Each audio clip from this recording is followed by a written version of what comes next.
කතාවට ආවතින් ඔයා අද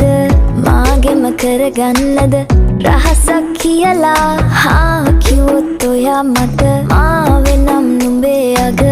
රැජිනිය සදහට මං දෙවරක් නොහිතා සැරෙන් සැරේ කෝලෙන් බල බලා ඇසේ අස්සෙන්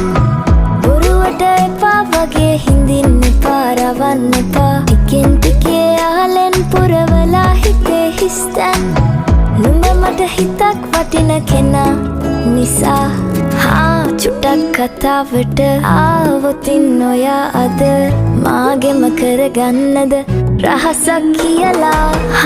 කිව්වොත් ඔයා මට මාවෙනම් නුඹේ අග රැජිනිය සදහට මං